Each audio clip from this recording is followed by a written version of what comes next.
and with control of the senses. Please repeat after me. The pure devotee should execute devotional service by giving the greatest respect to the spiritual master and the acharyas. He should be compassionate to the poor and make friendship with persons who are his equals. But all his activities should be executed under regulation with control of senses. Purport. Is it a Bhagavad Gita? In Bhagavad Gita, 13th chapter, it is clearly stated that one should execute devotional service and advance on the path of spiritual knowledge by accepting the acharya. Oi, kids. Kids? No, they are not in the different world. Go play outside. Acharya Upasana, one should worship an acharya, a spiritual master who knows things as they are. The spiritual master must be in disciplic succession from Krishna. The predecessors of the spiritual master or his spiritual master, his grand spiritual master, his great grand spiritual master, and so on, who form the disciplic succession of acharyas. It is recommended herewith that all the acharyas be given the highest respect. It is stated, Gurusha Naramatihi. Gurushu means unto the acharyas, and Naramatihi means thinking like a common man.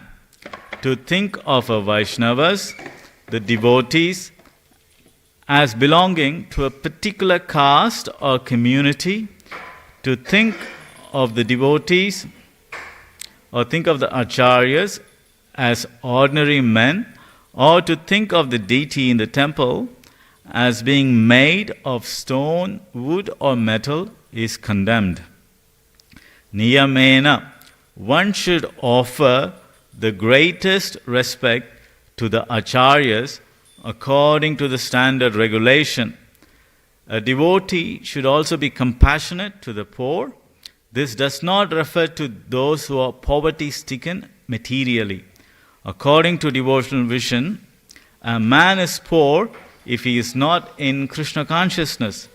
A man may be very rich materially, but if he is not Krishna conscious, he is considered poor.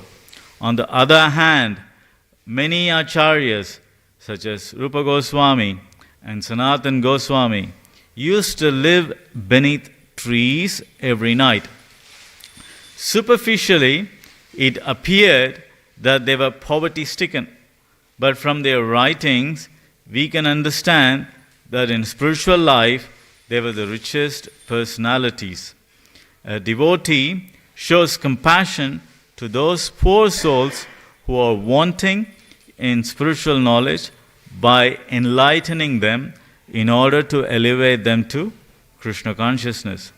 This is one of the duties of a devotee. He should also make friendship with persons who are on an equal level with himself or who have the same understanding that he does. For a devotee, there is no point in making friendships with ordinary persons. He should make friendship with other devotees so that by discussing among themselves, they may elevate one another on the path of spiritual understanding. This is called Ishtagoshti. In Bhagavad Gita, there is a reference to Bodhayantam Parasparam. discussing among themselves. Generally, pure devotees utilize their valuable time in chanting and discussing various activities of Lord Krishna or Lord Chaitanya among themselves. There are innumerable books such as the Puranas, Mahabharata, Bhagavatam, Bhagavad Gita, and Upanishads, which contain countless subjects for discussion among two devotees or more. Friendship should be cemented between persons with mutual interest and understanding. Such persons are said to be swajati, of the same caste. The devotee should avoid a person whose character is not fixed in the standard understanding, even though he may be a Vaishnava or a devotee of Krishna. If his character is not correctly representative, then he should be avoided. One should steadily control the senses and the mind and strictly follow the rules and regulations, and he should make friendship with persons of the same standard. That's a long purport. Om Ajnanatimirandasya Gyananjana Salakaya Shakshurunmilitam Mena Tasmai Shri Gurave Namaha. Shri Chaitanya Manobishtam Stapitam Yena Bhutale Swayam Rupa Kadamayam Tadati Swapadantikam.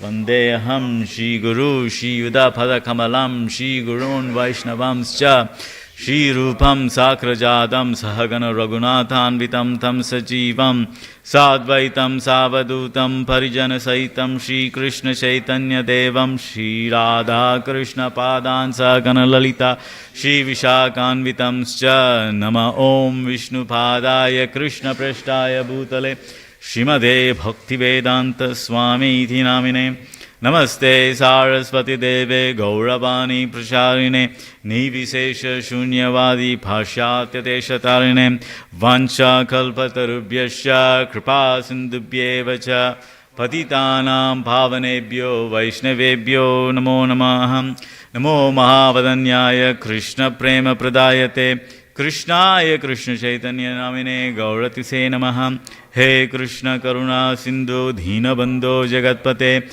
Gopesha Gopika Kanta Radha Kanta Namostute Tapta Kanchana Gaurangi Radhe Vrindavaneshwari Vrishabhanu Sude Devi Pranamami Hari Priye Jai Shri Krishna Chaitanya Prabhu Nityananda Shri Advaita Gadadhar Shivasadi Gaura Bhakta Vrinda Hare Krishna Krishna Krishna Hare Hare Hare Rama, Rama Rama, Hare Hare. I was born in the darkness of ignorance. My spiritual master opened my eyes with the torch of knowledge. Offer my respectful obeisances unto him.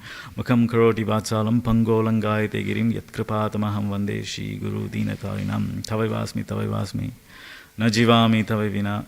Iti vigya devitvam nayamam charanantikam. Hare Krishna, everyone. Welcome to this morning's Bhagavatam class. Very nice verse. It's one of those key verses spoken by our reference in Srimad Bhagavatam and spoken by Kapila Dev. In last few verses, Kapila Dev is describing pure devotional service to his mother. Before that, he was discussing devotional service mixed with other processes. He was discussing Jnana Mishra Bhakti, then he was discussing Yoga Mishra Bhakti, and then Bhakti, that's one dimension. The other dimension he was looking at is how devotional service is mixed with other modes of nature. Devotional service practiced in mode of ignorance, practiced in mode of passion, and practiced in mode of goodness. In last few verses, he is discussing pure devotional service without any other contamination. The teachings of Kapila are quite significant because these teachings make the fundamental or the building blocks of our philosophy. If you look at any of the future works written by Rupa Goswami, Jiva Goswami, like Bhakti Rasamrita Sindhu, they are all the fundamentals are based on his teachings, especially the pure devotional service. The concepts like Anyabhilashita, Shunyam, Jnana, Karma, Anavritam, Anukolyane, Krishna, Anushilam, all these things is, Kapila Dev is making introduction. And based on his teachings, the other the principles are much more expanded or propounded. We have to also see Kapila Dev within this day of Brahma.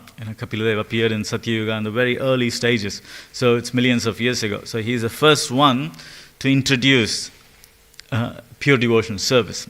So that's why even after, as I mentioned, millions of years, his teachings are scrutinized or studied, and other scriptures are written based on his teachings. So here, Kapila Dev is talking about how devotees should interact with each other, especially mature devotees. So when we take, when you take devotional service, there's always, when you're practicing devotional service, there's always, of course, we live in the material world. We're not expected to have the island mentality, even though personally I'm very much like that. We tend to interact with other devotees. So other devotees means naturally, they are on various levels. So there are devotees who happen to be senior than us, not just by age, but also by understanding. The devotees who are senior, people who are joined up early, people who are senior, who are well-read. So they are senior devotees. And within the senior devotees, we also have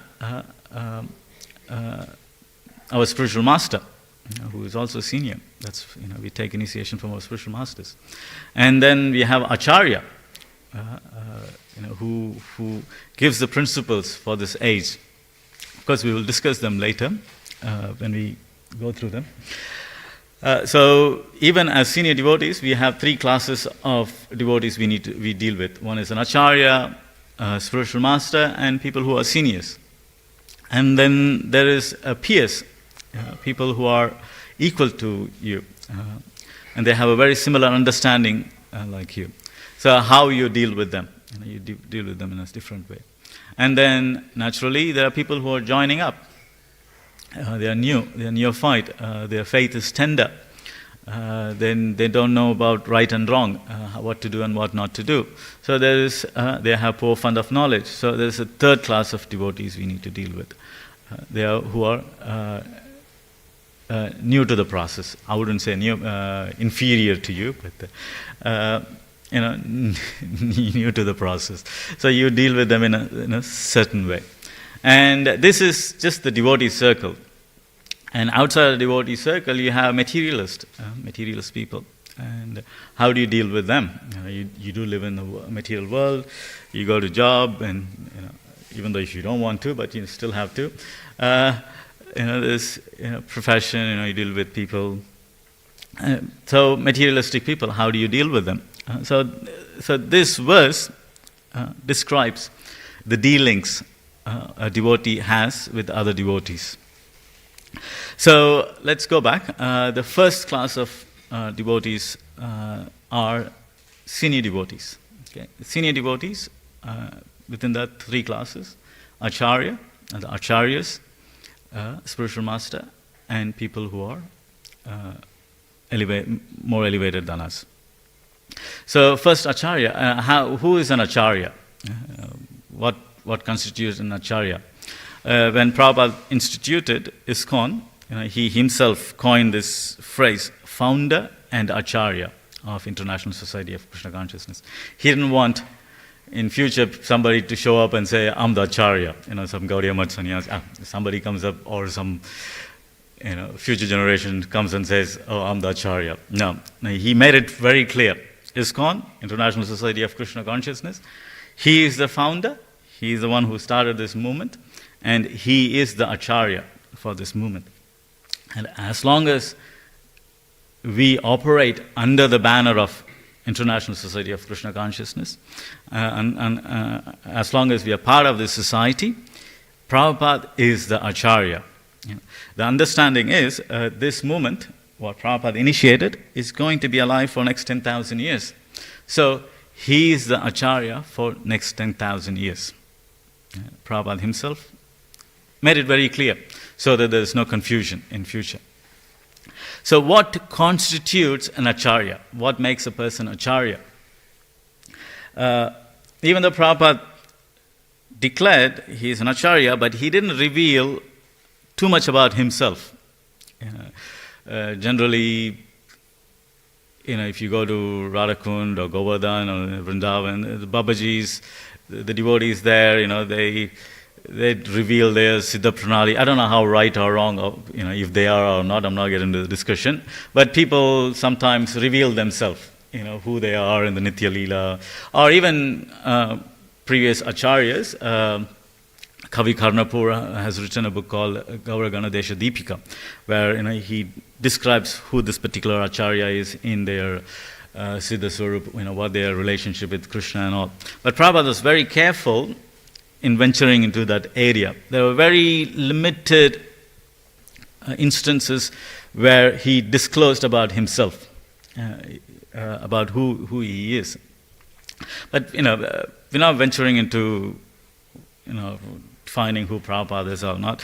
I'm just going to stick to the definition of an acharya because that's the point of discussion today. So acharya is somebody who comes to this material world, and he expertly devises means and processes which is conducive for the living entities living in that particular time period to benefit and go back to Godhead. So Prabhupada reveals about himself in Chaitanya Charitamrita, Adi Leela, chapter 7, text 31 and 32. It's an important verse, text 31 and 32. In the purport, Prabhupada says, this is in the context he is speaking is when Mahaprabhu took sannyas to influence or to attract Mayavad sannyasis. Generally, sannyas is not recommended in the age of Kali. It's not recommended, and especially taking sannyas for a devotee, for a Vaishnava, from a impersonalist, from a Shankarite, is not something what you do. You go. Your whole mission is to preach against them, and you go and take sannyas from them. Kind of sounds a bit odd. So, but Prabhupada clarifies that. Because an acharya is not required to act in a stereotypical fashion. He can make the necessary adjustments to adopt for that particular circumstances, for the age what they are in.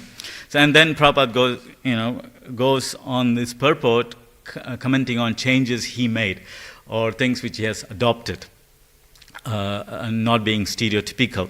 So here Prabhupada reveals, Acharya comes to this material world and makes these rules and regulations to be followed. So that is an Acharya, who comes down. He is not somebody who evolved out of the slum, but he has been sent, or he comes down out of his own venation, out of his own mercy, and regulates, gives rules and regulations which are packaged together to help people in the particular circumstances. These circumstances in previous ages could be different, so different acharyas has come and provided different outlook. For next 10,000 years, it's Prabhupada, he's the acharya, and he has given as a set of rules and regulations to follow. So that's one example of Prabhupada. The other example, Prabhupada's, it's quite an intimate conversation, which Bhavananda Prabhu tells me all the time. It's a private conversation where Bhavananda Prabhu and Prabhupada were sitting in Mayapur in Prabhupada's room, and they were just sitting, Prabhupada doing his work. Sometimes sannyasis just used to sit and not interfere with him, and Prabhupada sometimes used to speak to them, and sometimes not. So in this situation, Prabhupada is sitting and doing his work, and Bhavananda Prabhu is sitting there, and Prabhupada says, I didn't want to come here. And it's like, okay, what does that mean? You're sitting in my, you mean come from west to back to Mayapur? Prabhupada, I don't understand what you're saying. I didn't want to come to this material world. This is a horrible, horrible place. I don't want to come here. But Krishna forced me to come here.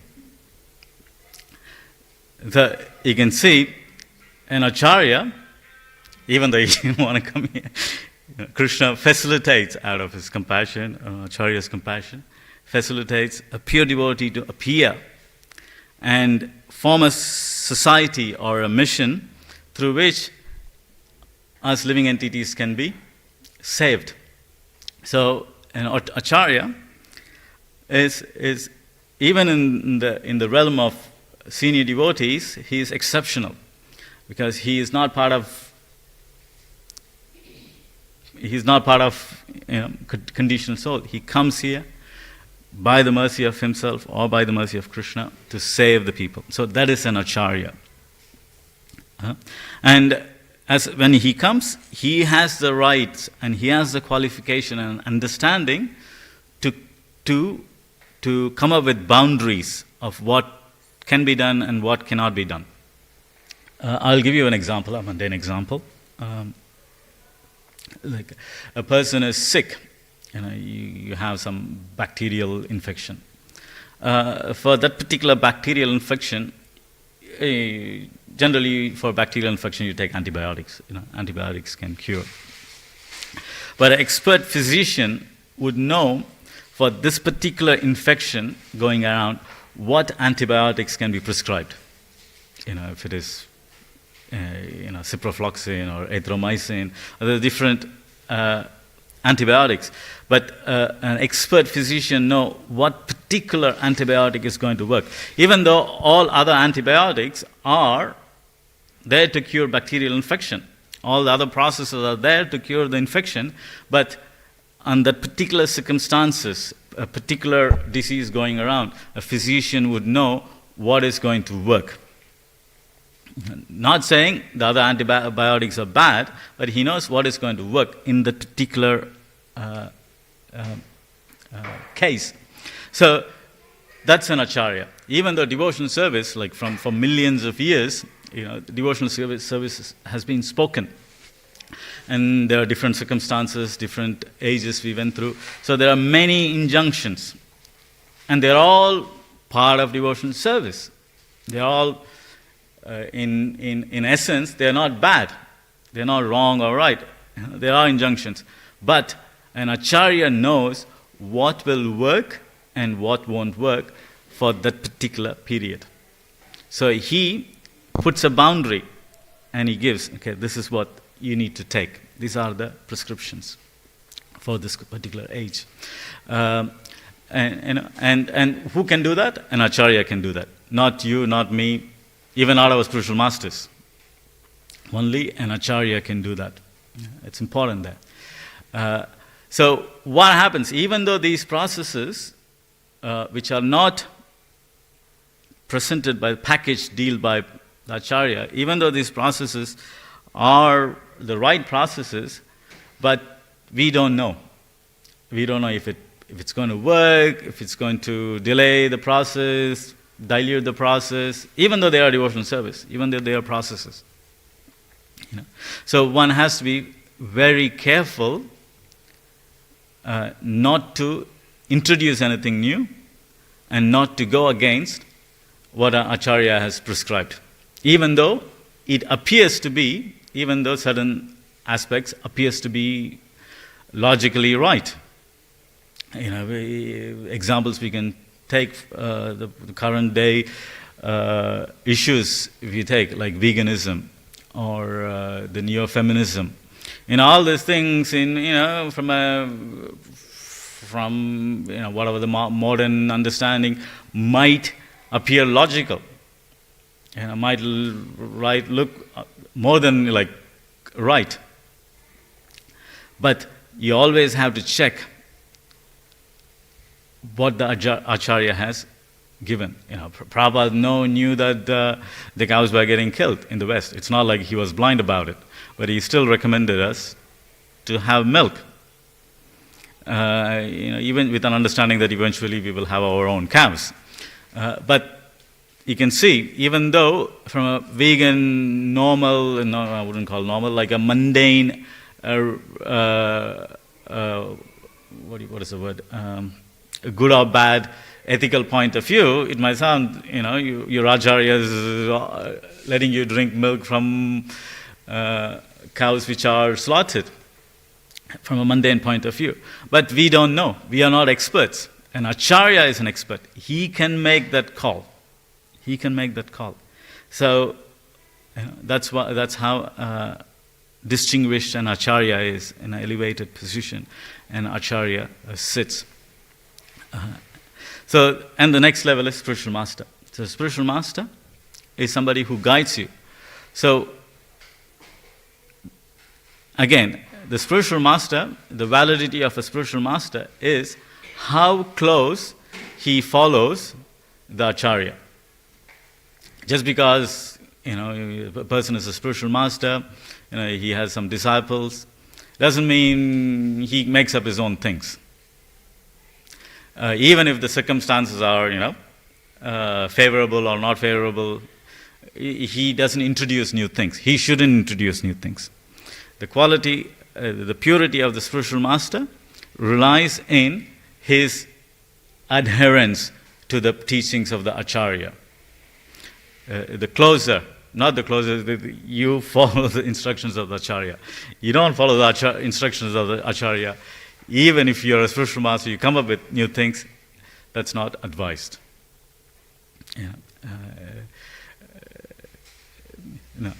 I won't say anything controversial. So let's leave it on a principle level.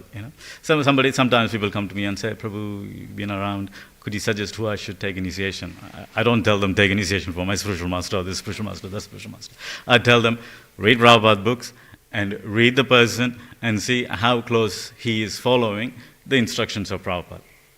The closer he follows the instructions, the more qualified he is the right person to represent. So that's a spiritual master.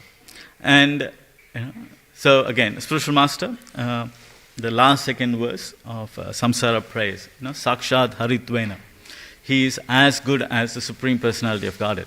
Why? Not because he is intelligent or he has come up with something new. No. He is as good as the spiritual master, the Supreme Personality of Godhead, because he is very dear to Krishna. What makes him dear to Krishna? What makes him dear to Krishna is his adherence to the previous acharyas and the sampradaya. That's what makes him priya, close to Krishna. Because the sampradaya represents the Krishna's teaching. And the acharya takes a chunk which is suitable and gives it. And a spiritual master follows that instruction very dutifully, very loyally. And because of that relationship with the sampradaya, he is dear to Krishna. And naturally, we worship him. We worship him. And without worshipping the spiritual master, there is no progression. In 13th chapter, Bhagavad Gita, text 8 to 12, Acharya Upasanam is mentioned, where there's many principles mentioned. Out of this, worshipping a spiritual master is recommended. So, again, look, going back to the conversation about the many injunctions. So there are injunctions which says, if a person chants the holy name is pure enough that there are injunctions which says the holy name is pure enough that even if one is not initiated, the holy name will save a person. There's an injunction. So, okay, we can all stop taking initiations. No. The acharya has established a process. You have to take initiation. And through that process, you follow that process. So you understand things which are right but out of our scope. and things which are within our scope, and you follow them dutifully. A friend of mine, Vidwan Gauranga Prabhu, a very a learned devotee, he used to give this example. It's a package deal. It's a package deal. Like if you go for Christmas shopping or something, there'll be a sales deal. If you buy a washing machine and a dryer, you'll get a discounted price on both the items, and we'll also throw in free delivery. So that's a package deal. You get all the three in a package. But if you go around, you want the discount, you want the process to work, you buy all those things together. But if you go around saying, no, I just want the washing machine, but can you just still give me the discount and also do the free delivery? No. It doesn't work like that. You want to buy the washing machine by itself, you have to pay the full price. So similarly, if you want to not take initiation and just chant the holy name, it'll take long time. Bahu Janma Karyadi Shavana Kirtanam. It'll take many lifetimes. It's still liberating. The philosophy is not wrong. The concept is not wrong, but it's not part of the package deal. The package deal is you take this initiation. You follow the rules and regulations set by the Acharya. So now we can understand how Acharya works, how a spiritual master works, and senior devotees are who are in line in the teachings of an Acharya, and we worship them, we dutifully hear from them, you take instructions from them, you tend to associate with them more. So that's how you deal with somebody who is senior, The next level is devotees who are peers, who are of your own age group, or not age group necessarily, wavelength, who follow the same standards. You make friendship with them. What is that verse from Nectar of Instruction, number 4? What is that?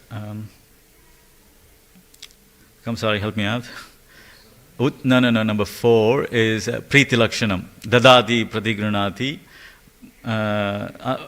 Guyam Akyati Prachati Bhunjate Bhojate Aiva Priti Lakshanam. So, with a devotee of equal caliber, you try to develop friendship. Priti Lakshanam. How do you do it? Dadati pratigranati, exchange gifts, reveal your mind in secret. You have some realization or some problem, you just don't go around telling everyone. Any realizations you have, these are all private, because it will disturb others if they are not in the right state. It will also disturb others if you have a particular problem. Then they will start judging you incorrectly. So you pick devotees who are of your own level, who can understand you understand your emotions, and you reveal your mind to them. The guyam, the secrecy is with them. Guyate. And also you offer prasadam to them, you accept prasadam from them. So there's this interaction of love. So you try to establish that loving relationship with your peers. That's how you deal with a second level of devotees. And the third are people who are younger, poorer. In Prabhupada uses the word poorer, means they are not sufficiently well versed in scriptures. Their faith is limited. They are new. So you naturally deal with them in a compassionate format. You are more compassionate to them. You are more tolerant, broad-minded, accommodating. You got to be careful here. On the name of being broad-minded and the name of being compassionate, one should not allow a rascal behavior. Because when a young person comes in, he doesn't know the right or right from wrong. and he's contaminated from previous vasanas. So naturally, he has a tendency to misbehave or do offenses. So it's also a duty, element of being compassionate is also means to elevate them, to teach them and correct them. Not just on the name of preaching mission you just tolerate, and before you know the whole society is full of neophytes, and even if you do something right, then you get told off. No, that's not it is. Devotees, the younger devotees, should be corrected, but in a compassionate way. Do it in a way that they don't go away. I'll give you an example. This is apparently about before I joined in my local center. We are talking early 90s here, or late 80s. Apparently there was a sannyasi, and he used to give Bhagavatam class. And if somebody falls asleep in the Bhagavatam class, he will take the kartal and heal them.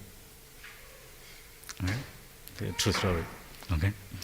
I'm not getting into right or wrong. Just So if somebody does that to me, thankfully I joined slightly after the sannyasi. If somebody joins, if the sannyasi does that to me, that's it. My ego would never let put myself in that situation. That's it. Done. You're not achieving the goal. Yes, sleeping in a class is not right. It's disrespectful, especially if a sannyasi is speaking. But it doesn't warrant getting hit by a kartal. You can tell, stand up, if you're falling asleep. Even now, if you tell somebody to stand up, they get offended. Like, who are you to tell me to stand up? They give you this weird look. But, you can understand how you deal with devotees. To be honest, I completely refrain myself from telling anyone and everyone if they say something silly, just because people just don't have the maturity to appreciate if they're given some good advice. I just shut up. It's not that I know anything, but happen to be around for a long time. So when you see silly things, you just tolerate it. But it's not good. In an ideal situation, you're supposed to correct, and in a sober way, and not in a way that it's never sees you again, see them again. But at the same time, it should be taken as a good progressive step. So that's how you deal with younger devotees. Be compassionate to them, encourage them, and elevate them, elevate their Krishna consciousness. So that's the third level of devotees. And of course, the fourth, not necessarily they are devotees. There's two ways to deal with them. One, non-devotees, there are two ways to deal with them. You don't make friendship. Mahaprabhu, point blank statement, the quality of a Vaishnava is, what is that verse?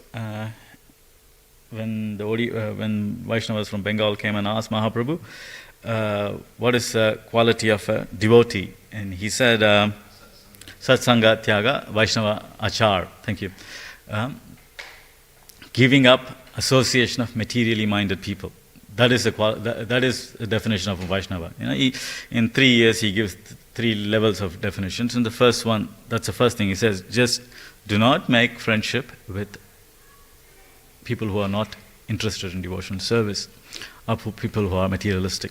So that's the guiding principle, how you deal with outside people. You deal with them in a very cautious way.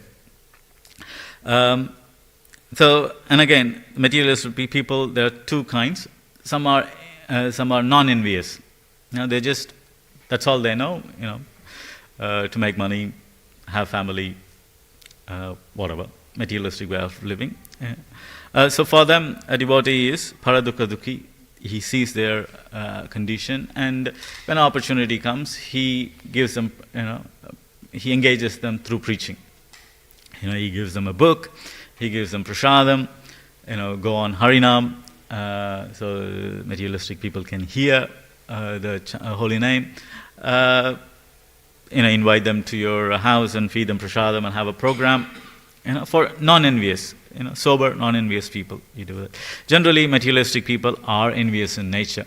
So, you just use your intelligence there to how you deal with them.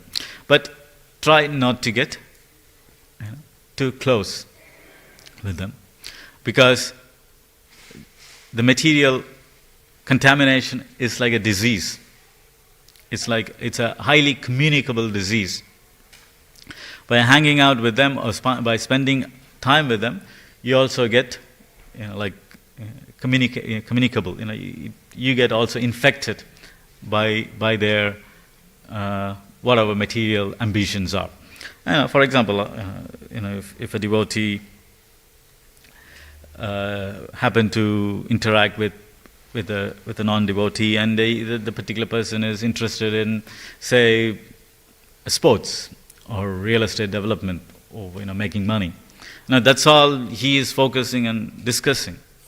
And if you happen to hear that conversation again and again, your mind will also start thinking, oh, maybe I should also do something to, make money. I should also get into portfolio, to start having a real estate portfolio. I'm not telling it is right or wrong. I'm just telling how you get influenced. Or maybe I should also go to the sports game, support the team.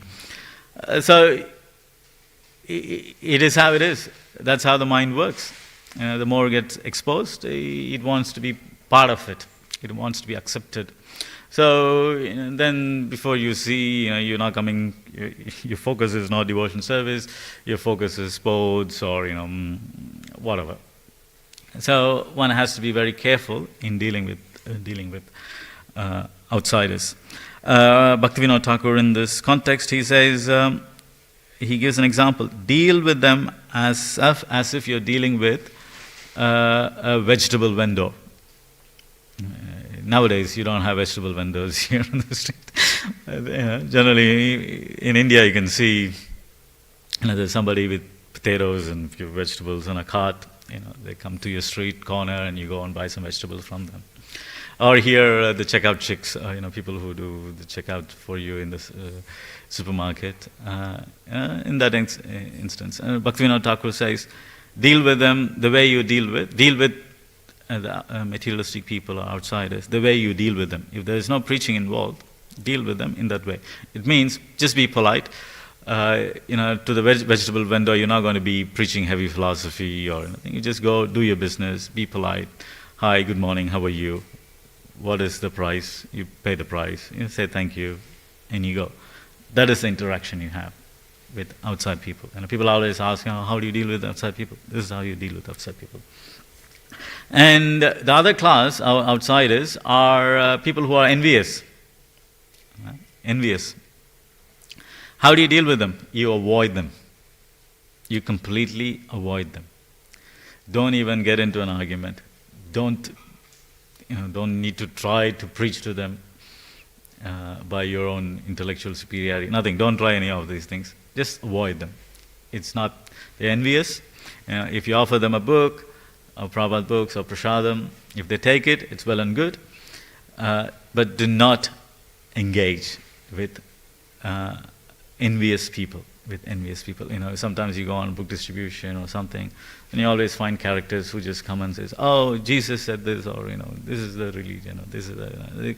They're very envious. Why are you doing this? Why are you disturbing my peace? You can see they're envious. The way you deal with them is, "Thank you very much." Don't avoid, actively avoid dealing with them. So this is how, in a gist, how devotees deal with various classes of men and women. And the last part, Prabhupada, and the purport is about Prabhupada talks about one should also follow the yama and niyama, whatever the rules and regulations set forth for yama and niyama. So with these injunctions of how you deal with devotees, based on the teachings of the Acharya, which is dissipated through the spiritual master, one follows various rules and regulations, which is set forth. There's many rules and regulations, but we follow things which are set up by the Acharya, and we follow them as close as possible.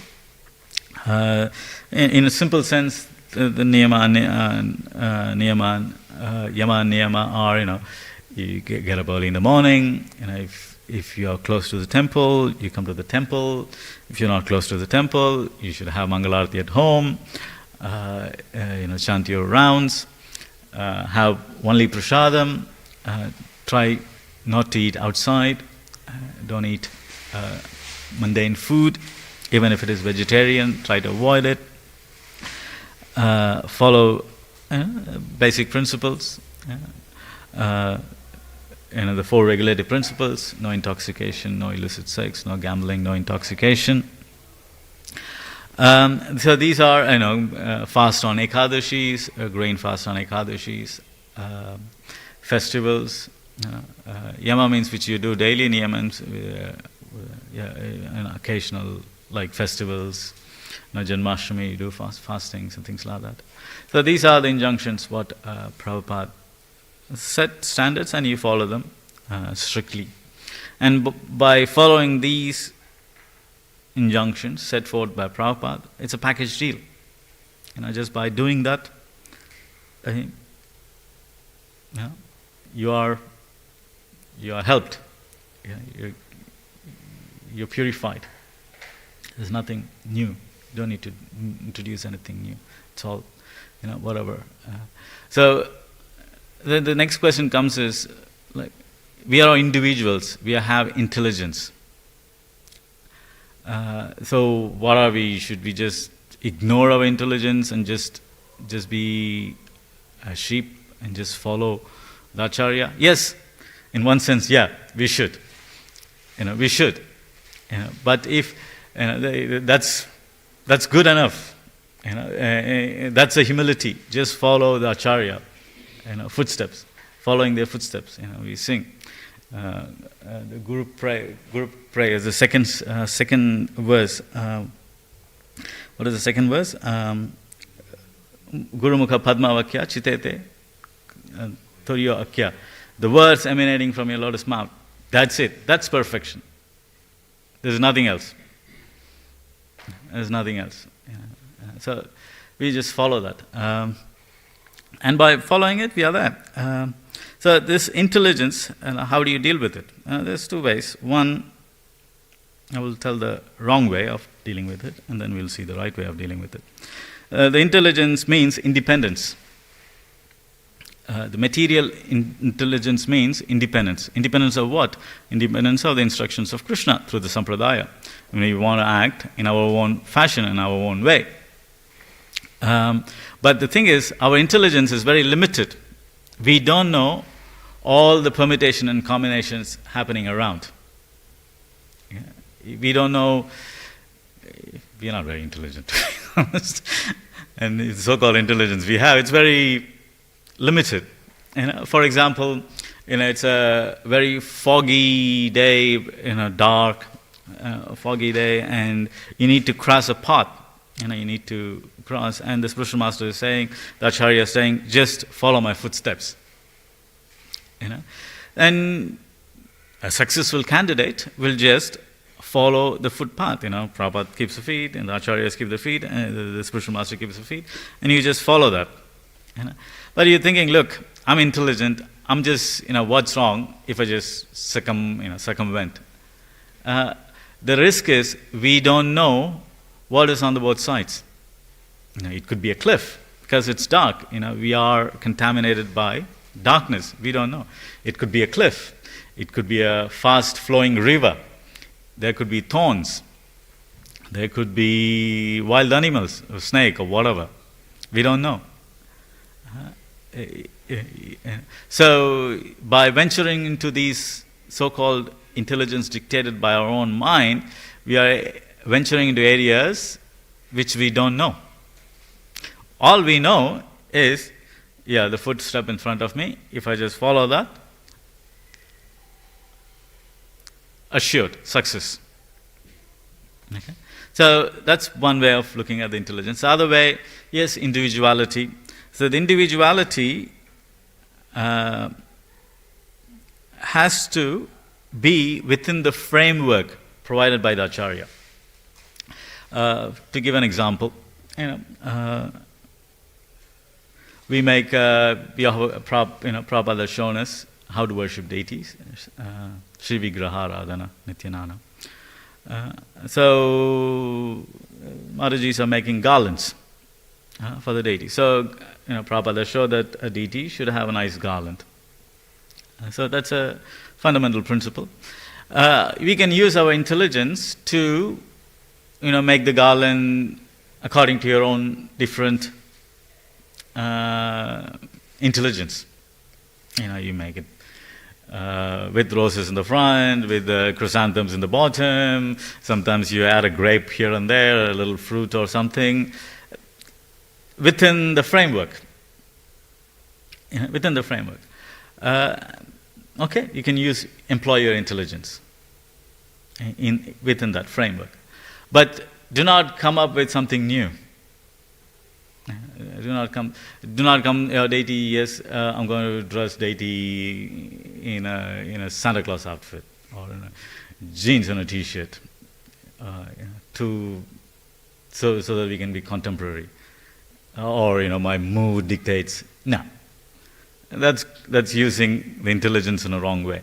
Use the intelligence within the framework. Making garland is a principle, and within that framework, sometimes it's a new thing in the last 10, 15 years. The garlands have morphed. In a good way, I'm not telling it's bad.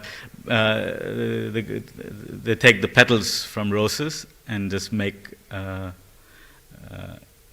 just garland from the petals of the roses. 10, 15 years ago, it was introduced by this South Indian actress in a wedding, so that became kind of seeped in. But it's not wrong. It's still, it's garland you're making, that's fine. So you employ your intelligence within that framework. Prabhupada also given instructions that things he said, look, in my limited time, there are things I haven't established yet, and I'm leaving this for my future generations to establish. But he has given frameworks also. Even for things which we are required to do, he has given frameworks, not something do whimsically out of your own intelligence. He has given framework, things like a varnashram system. He said, I wanted to see varnashram established. Once devotees follow, and also to the external world. He said, I haven't established it yet. This is something what you need to take up. So there, use your intelligence, establish varnashram based on the framework. He has given the framework, start by having farm communities, gradually transition from working 9 to 5 as a job to a living simply within a farm communities. So you get fresh milk, fresh grains. So he has given framework. Even for the future activities he has asked us to do, he has given framework. And you stick to that framework, and you establish what the Acharya has asked for. Not something new. You don't come up and say, hey, the Westerners are not taking devotional service, so I'm going to just come up with something new way of preaching, and I'm going to start teaching yoga, this and that. You just be careful. Stick to the foundations, principles given by the Acharyas. All right, I've spoken a lot. I'll stop here. If you have any questions or comments. That's new. Just saying, just because it's new. Thank you for the class. Or like last 2 weeks ago, this Maharaj speaking, and a few boys said, "Oh Maharaj, thank you for your class. It was a very nice class." Who are you to say it's a nice class? Who are you to thank? This is new. Just because I'm in the context, I'm saying we never did that. Usually Prabhupada used to thank you for the class. Otherwise, I'm saying, everybody puts on, oh, thank you for the class, Prabhu. It's a very nice class. There's 4 people say that. Oh, okay. Anyways, sorry.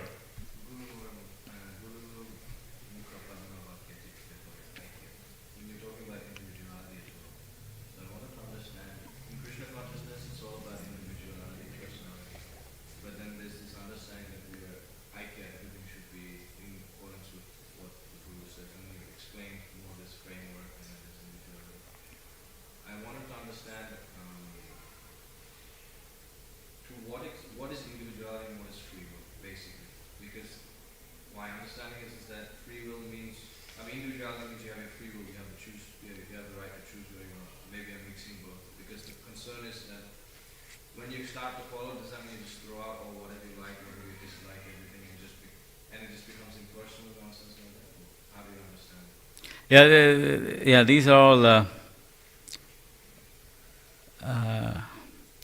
concepts which requires a bit of maturity. I'm not telling I have them. It requires a bit of a maturity where you're absolutely following the footsteps of the spiritual master, and at the same time you haven't disposed of your individuality. Again, as I explained, you follow the instruction. The thing is, we are not very intelligent. Especially as the age progresses, we are not very intelligent. When Jiva Goswami has a different understanding and goes back to Rupa Goswami and argues, because Jiva and Rupa used to have this debate. Rupa was much more strict and Jiva was much more accommodating. They can, because they are intelligent. They can. But I don't know. I don't consider myself very intelligent. And every decision I've made in my life, looking back, it's all a major screw up. And I've seen our society as well. A lot of decisions made by the management which are new, which is like slightly deviating from Prabhupada, haven't really given enough results. Like, we want to make changes so that more people will take up, more Western people will take up. But has it happened? No. What has happened is the proven methodology what Prabhupada set up. Distribute books, go on Harinam, open farm communities. That's how we still get people. Through yoga schools you get fringes. They're really not here or not there. They're really, you know what I'm saying? In one sense, yes, we maintain our individuality, but to be personally for myself, I just want to be told what to do and I'll just do it. I have this argument with Bhavananda Prabhu all the time. Just tell me what I should do, I'll just do it. Why are you making me think? And he said, no. It's your life, you should figure out. So it's a bit of there's no straightforward answer.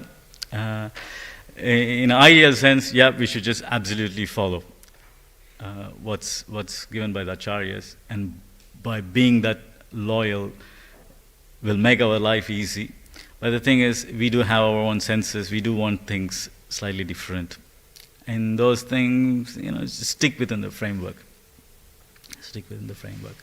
I don't know. Ideally, say, just example, kids should be sent to Gurukul. Prabhupada was adamant about it. Kids should be sent to Gurukul. He didn't want modern education. When in Texas, when the government forced the Gurukul to introduce modern education, he said, shut the school down, I'm moving to Vrindavan. So he was very strict on that level, but we don't have a Gurukul. Even the ones we have is not functioning. So what do? You have to use your intelligence, start thinking, do I homeschool? Or do I get together with devotees and start a school? That's where your free will comes in, to see how you can fulfill the Acharya's instructions. Yeah. But no. Yeah, well, emergency, you send the kids to the Karmi schools. There's no other option. But do not think that you're some intelligent, that you worked out that I'm going to send my schools to this school, and then simultaneously I'm going to teach them education, and you think it's normal. Because you worked it out, you're going to come up with a plan and you're going to do that. No. The instruction is, do not. And right intelligence is, see how you can make it happen. But if you can't make it happen, don't use your intelligence to normalize it. Do it make sense? Yeah.